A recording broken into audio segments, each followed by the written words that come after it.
Section 119, subsection 5 of the 1991 Constitution of Sierra Leone indicates that Parliament shall debate the report of the Auditor General and appoint, where necessary in the public interest, a committee to deal with any matters arising therefrom. However, this has not been the practice over the years, and these MPs believe Parliament has failed in this area. Parliament has reneged on its responsibility to debate the Auditor General's report. It is a constitutional requirement. It is not optional. We have to do it. So yes, Parliament is violating the Constitution. Parliament has no appetite to debate these audit reports, which means we're really failing.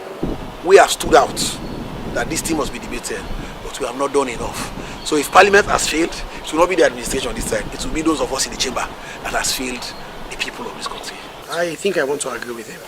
There is more we could do, and the Speaker, who is in charge of approving other papers, must be supporting us as well. This last session should be different. As the Speaker himself has promised, this is going to be a new Parliament, not business as usual. But the leader of government business, Honorable Martin Yuma, thinks differently. That statement seems to be very weak for me, because I remember the Honorable Singapore Thomas, the Deputy Speaker, based on recommendation to the ACC, they are taking some actions. And we are not above scrutiny. They attacked Parliament, the vote controller, there was problems. We brought them to book, and we investigated, we set up a committee, and we came out to our report. And we have exposed people that are involved in malpractices.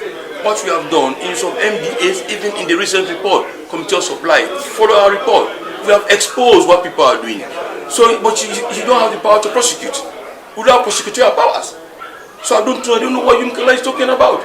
Parliament in and out have not debated the audit report since 1996. Instead, the committee report by the Public Accounts Committee has been debated over the years. The chairman of the Public Accounts Committee, Honorable Singapore Solomon Thomas, who also doubles as the Deputy Speaker of Parliament, in one of the proceedings of Parliament indicated that it is the duty of this committee to look at the reports of the Auditor General.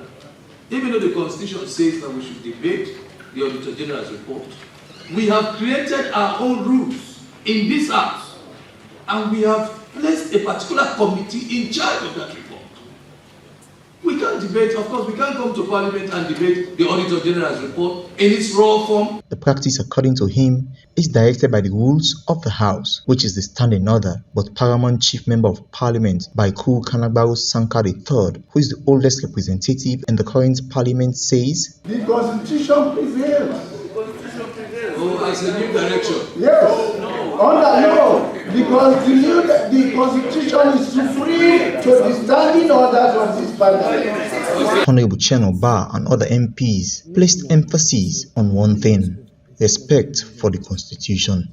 I am putting confidence in the Speaker and the leadership of this House, of which I am part of, and I believe that we must respect the Constitution and comply with it. Being that audit reports were not debated before, it's not a justification for it not to be debated now. Laws are only relevant when they are triggered. When people call for a law to be triggered, then it is triggered. They are always lying down in the books. Now people have called for 1195 to be triggered. We are the body that is mandated under Section 105 to make law. And the Constitution is the foremost supreme law that has been passed by this Parliament, whether it is this 5th Parliament or it was a Parliament in 1985 or a Parliament in 1990 or 1991. This Constitution is the foremost law that has been passed by this Parliament. And if there is anybody that should adhere to the dictates of this Constitution, Parliament should be the #1 person. So for me, it's a matter of compliance. Let us just comply with subsection 5 of Section 119 and allow the debate of the Auditor General's report. The framers of the Constitution did not leave it just to our whims and caprices. They made sure it's a constitutional requirement, Section 119, subsection 5. So we're reneging. Leader of government business, Honorable Martin Yuma, insists that there is already a precedent on the issue of debates on the audit report. From what I know, the precedent that has been in Parliament, that when reports are laid that has to do with the audit report, first goes to the Public Accounts Committee. After the reports from the PAC, is we parliamentarians now to debate the report. And that's what exactly now we have said to go. Honorable Chanoba, on the other hand, says this has to change. But be that as it may, the Constitution is very, very clear that when the reports are laid, they must be debated. And it is Parliament that will send it to the committee. It was not happening in the past, granted. But are we going to say that because it was happening in the past, so we're going to allow it to continue to rule? No.